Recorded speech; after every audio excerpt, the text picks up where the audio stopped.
The human race is a hybrid. We were seeded here, and we have had what I like to call an intimate interrelationship with high technology, advanced intelligence. This is where I noticed it. Of years. Now the crucial thing is that it's still going on. It hasn't stopped. They are still. That's the object. And the question has been for many of us is, who the hell? I zoom back out because I really can't believe what I'm seeing.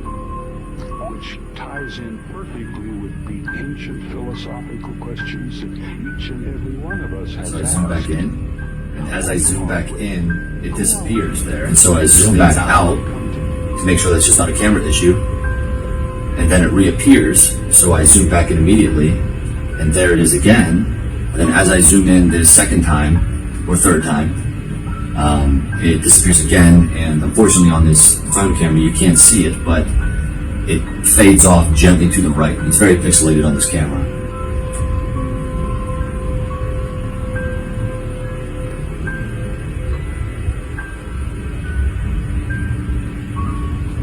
So I sit here for a second, wait for it to come back, and it doesn't. But it was sitting there for around 4 minutes, and as soon as I started observing it, it disappeared. And I monitored this camera for the rest of the night, and it never came back. So hopefully we can... We sequenced the alien DNA, and we discovered that, there are markers in there that look very human hybrids. That what looks like an alien has, for some reason, human genetic markers in their DNA, in the gene.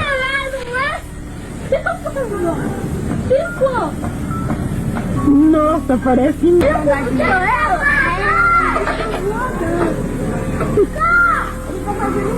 Ele vai passar por cima.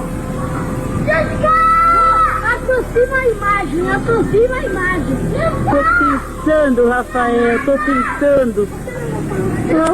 Ai, vai virando pipa da gente, né? É. Olha, tudo aberto, parece uma aranha. É? Olha lá. Não, ele tá tirando, não tá assim. É uma aranha, Olha! É um balão! Não é não, viu? O balão não muda. Parece o sol. Olha, ele tá vindo pra cá. Parece uma...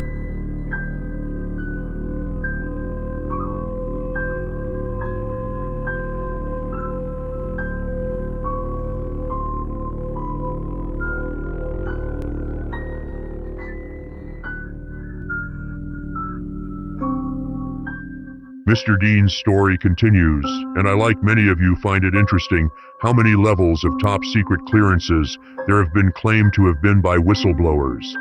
According to the late John Lear, former CIA pilot, he had claimed 38 levels leading up to the UFO UAP approval for briefing.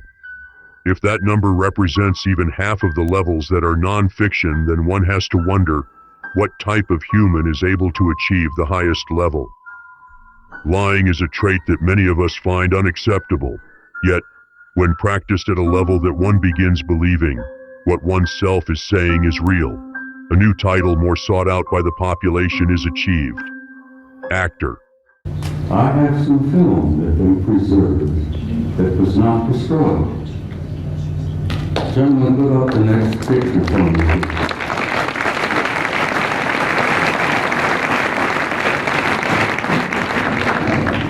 This is a NASA photo. This is Apollo 12. Apollo Systems 12, roll number 50, negative number 7348. They were flying over the moon before they landed. They went into orbit around the moon. As many of you, I'm sure, you know the system, you know the procedure. They went into orbit around the moon, and while they were there in orbit around the moon, a number of anomalous artifacts began showing interest in them. Next picture, please. This picture was taken by Neil Armstrong while they're looking out of the window of their little craft. This object flew by, There's the moon in the background, of course. There's this object that flew by the window of that little craft that they were riding in. Neil took the Hasselblad camera that he had, put it up to the window and snapped this picture. Next picture, please. NASA Apollo 12. Roll 51, negative number 8, what is it, 8653, something like that. Now this is a good-sized object. This is several hundred feet in diameter that came up next to the lander, flew along beside them for a time. The guys in the Apollo crafts put their camera to the window and snapped the thing, and I've always jokingly said there were guys inside of this taking pictures of the NASA. We were photographing them, they were photographing us. Next picture, please. Photo NASA Apollo Systems number 14, Apollo 14. Roll 70, negative, what is it, 9827, I think, or 8827. This is the Landsberg crater on the moon. The guys in orbit above the moon were particularly fascinated by Landsberg. They had been given a special assignment to take pictures of Landsberg because the crater, which they designated as Landsberg, had things going on in the crater that were very anomalous. There was construction going on.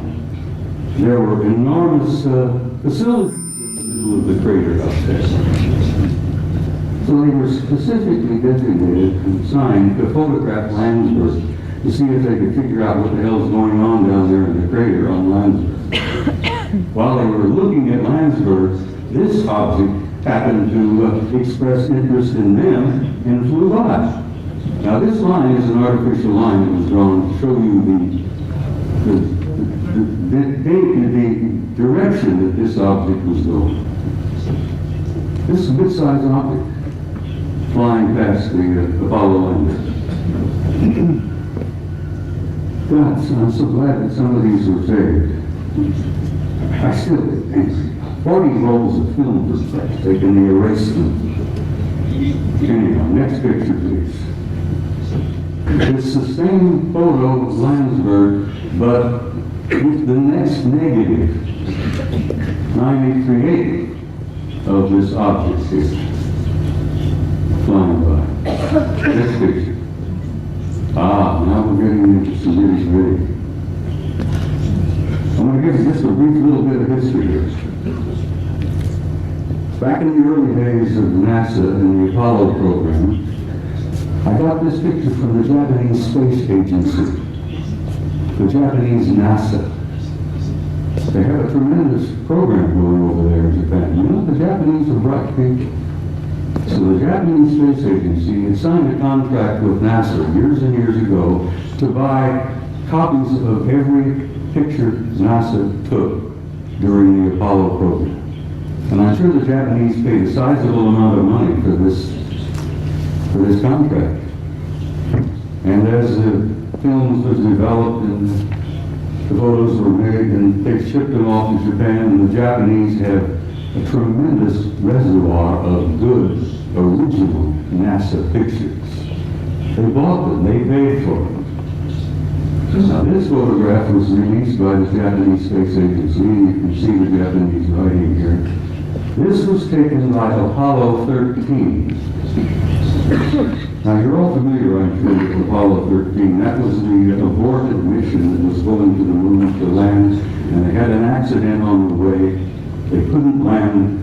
They damn well barely got back.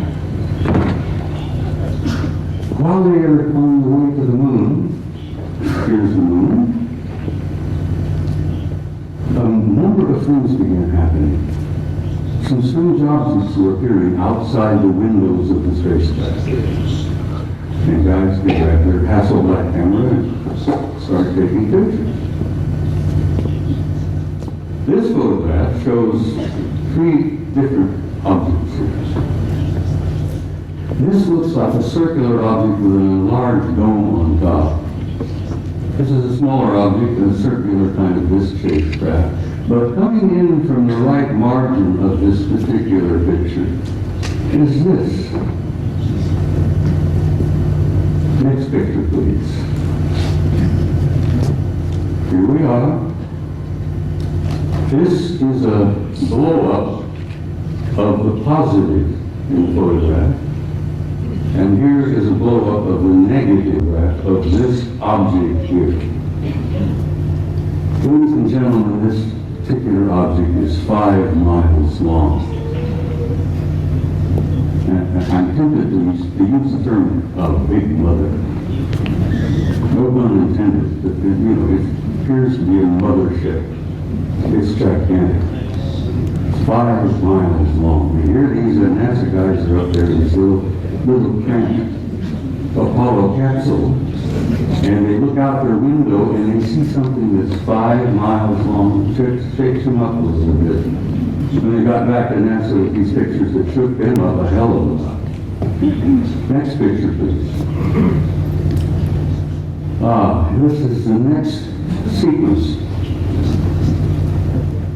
Here, this large mother has moved into the middle of the frame, and something else has shown up over here, which has been estimated to be 2 miles long. But this really upset the guys.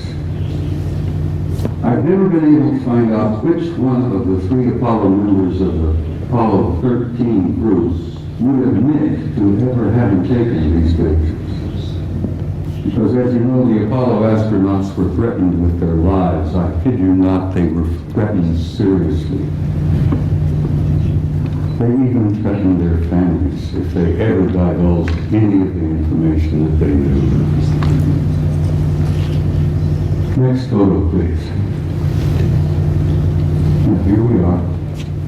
Here's the Big Mother. Here's the other one, 2 miles long. Here's a picture of the positive. This is the negative. This mother is 5 miles long. Up here you're seeing what appears to be 2 circular objects either arriving or departing from that particular big ship. I can almost understand why the authorities in NASA, why the authorities in the space program didn't want this information to come out. They were fighting. They were stunned. They couldn't deal with it themselves, and they figured that if they couldn't handle it, you couldn't handle it. There would be social disruption, I believe is one of the terms they used. They would disturb the body politic, I believe the term they used. So they clamped the lid down on this, and it's still down, and it's going to stay down, I'm afraid, for some time yet. Until people like yourselves and people like me and the rest of them here on the stage, by pushing and prodding and chipping away at this lie and this secrecy, eventually we will succeed. And don't you doubt that for a minute.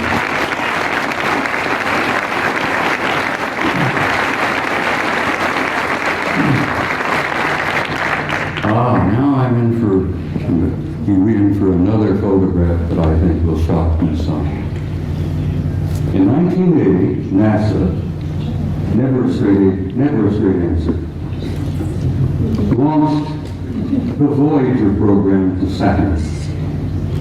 They launched this little mechanical spaceship filled with cameras and film and so on. Wanted to go to Saturn because something had been going on in the rings of Saturn, around the moons of Saturn, that didn't make a lot of sense.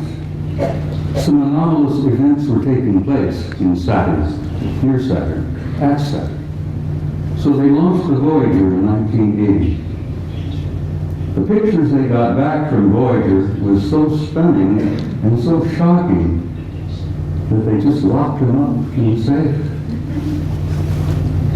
Fortunately, I met and developed a friendship with a retired NASA scientist by the name of Norman Bergman. Norman Bergman worked for NASA for about 30 years. He was a technician, a scientist on the Voyager program to Saturn in 1980. Norman decided after waiting a number of years for NASA and the authorities to be candid and honest and forthright and tell us what they really found up at Saturn. And Norman got so frustrated he wrote a book. Now, he couldn't get it published in the United States. No American publishing house would even touch it. Norman Berggren had to go to Scotland, for God's sake, to Aberdeen to get his book published. And he did publish it. He did succeed. He got his book. It's a piece of genius. It's a beautiful piece of work. And the things that they photographed here, Saturn, appeared in print for the first time. This is the A-ring of Saturn. I think you're all familiar with what Saturn looks like. It's a beautiful planet. It's giant. It's a big one. But it's got rings all around. Well, this is the A-ring, and here is an object that is self-luminous, obviously artificial, larger than our moon, that seems to be moving all around throughout the rings of Saturn among the moons of Saturn. And Saturn's got a couple of dozen moons. This object here, as I said, larger than our moon, moving all around apparently under intelligent control in the rings of Saturn. Now, try for a moment, if you can, to imagine a kind of a technology that is capable of constructing something larger than our moon, that's artificial, that moves around wherever it wishes to go, that's probably got several thousand guys inside. That is shocking to some people. Next picture, please. This is a piece de resistance, I guess, as the French say. Here you have another self-luminous, artificially constructed object, circular in shape, larger than our moon, that is also moving here, there, and everywhere throughout the rings of Saturn and among the moons of Saturn. You know, there's got to be intelligence of the word. But this is the one that really blew the NASA people on the Voyager program out of the water. This object, this is an object, guys, is 2,000 miles long. It's 400 miles in diameter. And it's an artificially constructed, Norman calls it an electromagnetic vehicle. He says they appear to be making the rings. This is one of the rings of Saturn. I think this is a big ring. Berggren says he thought they were probably making the rings. I said, Norman, you ever consider the possibility they may be mining the rings? Because I think the rings are probably rich in nutrients, minerals probably. In an incredibly advanced civilization, I think would work out some system of mining those rings for all the minerals that are up there and utilizing them. Because space is filled with wealth, energies of all kinds. They never have to dig another hole in the ground like we do down here. Space is filled with energy.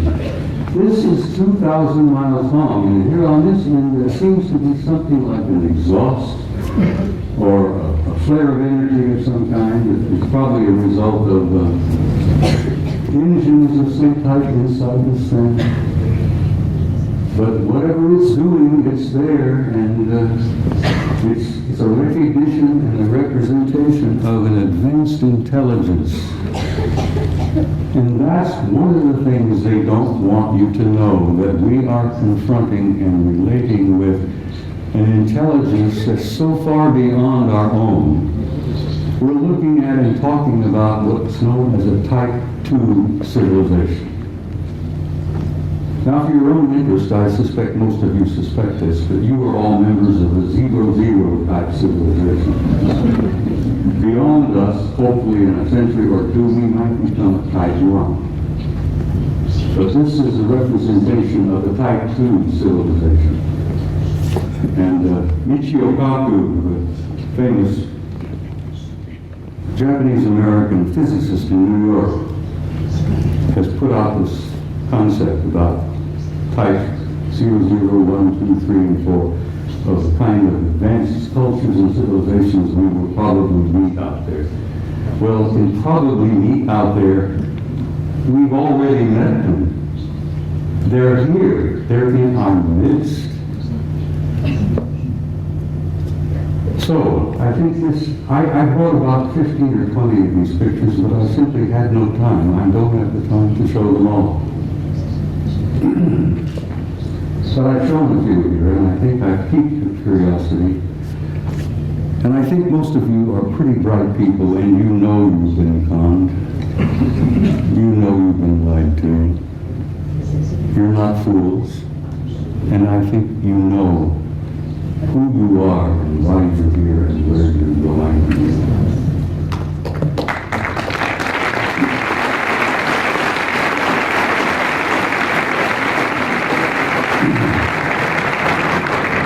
Next photograph, please.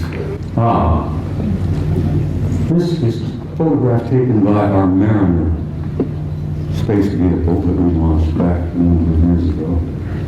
This is a picture of a facility on the surface of Mars. Now, this facility is located on the equator, and it's on the surface. And those of us who studied it, and we discuss it with each other, we call it the airport. And I said, this is the parking lot. This is the administration building here. This is the main terminal here. And I imagine it's a pretty busy facility, you know, ships coming and going. But it's not an airport, it's very likely a spaceport. It's on the surface and it's on the equator of Mars. And if you're ever interested in launching a vehicle from a planet, you put it on the equator and you take advantage of the rotation of the planet to assist in the launching of your vehicle. You can take the momentum of the movement of the planet and it helps you get the thing off the ground. So it's exactly on the equator, it's on the surface, and it's massive in size. So maybe that is a parking lot, I don't know. Maybe that's the admin building, but there's something going on Mars. And I've been going back and forth with Richard Hoagley now for years, where Richard, who I know most of you are aware of, is convinced that Mars is covered with ruins. Well, it is. But it's not just ruins. There are things going on that planet. On the surface, under the surface, continuously. Next picture, please. This was published in a German magazine, but this is a Soviet photo. This is from their Phobos 2 spacecraft. This is a city under the surface of Mars that is the size of Chicago. Chicago is one of our biggest cities. Several million people live in Chicago. This is under the surface. You can see the city block. You can see the breakdown here, portions of the neighborhoods, whatever it is. But it's generating an enormous amount of heat. And they pick this up on the infrared when Phobos is going around the planet and snapping pictures like crazy.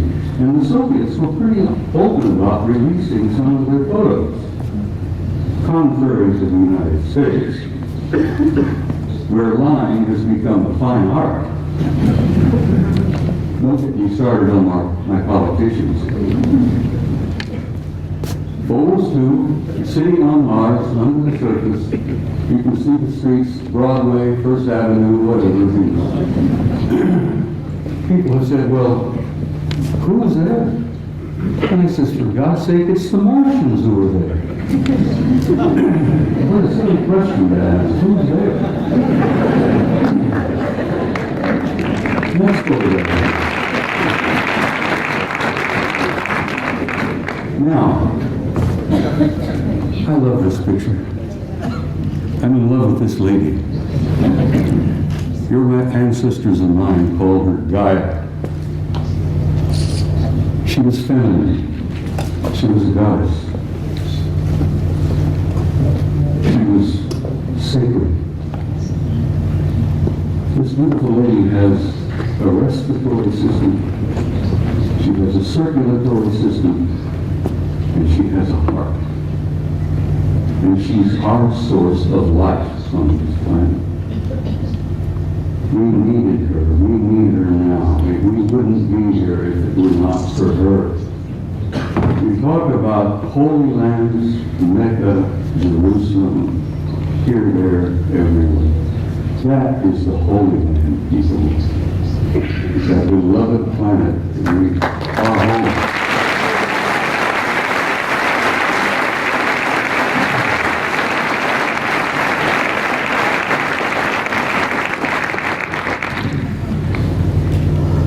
Next picture, please.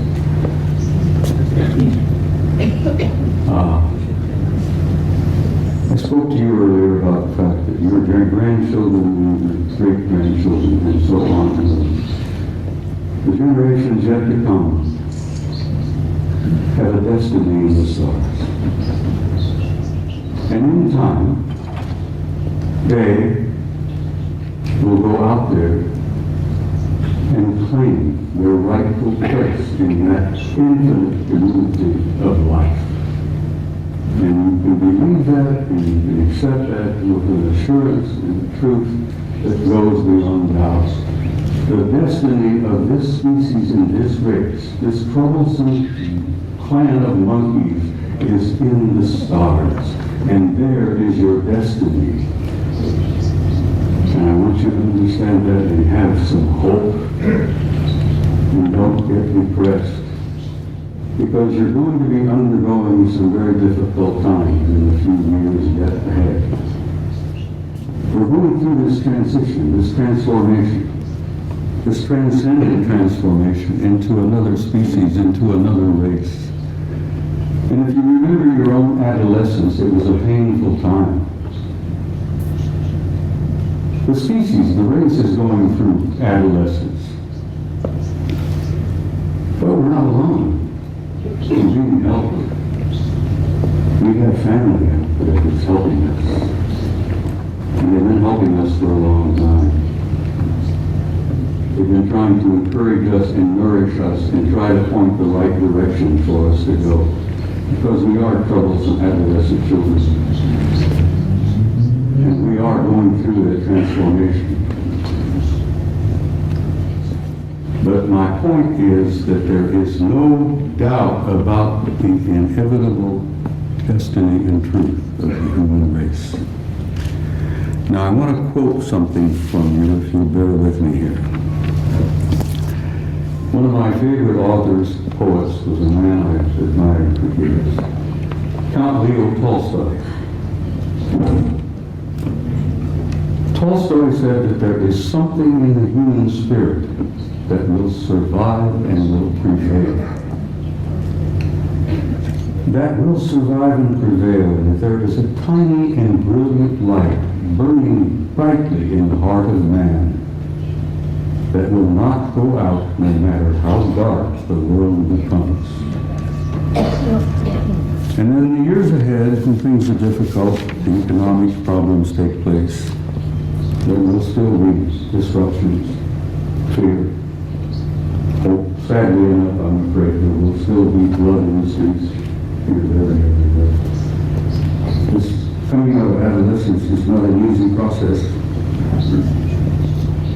But then, what do you do when you reach beyond adolescence?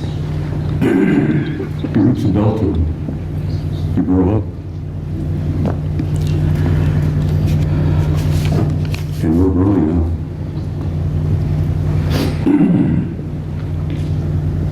Ladies and gentlemen, my journey is coming to an end.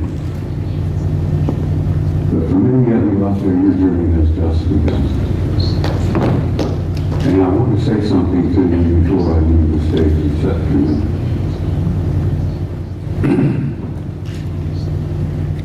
No matter how dark the world becomes, be sure, as Tolstoy said, there is a spark, there is a flame burning in your heart that will never go out, no matter how dark the world becomes.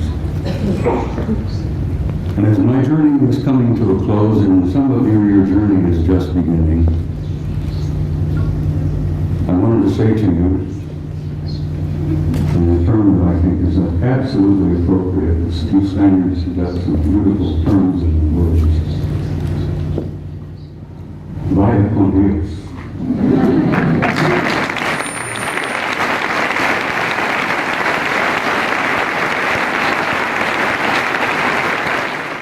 We all know that the powers that be only disclose what's been sanitized first before making its way to the mainstream news organizations for dissemination.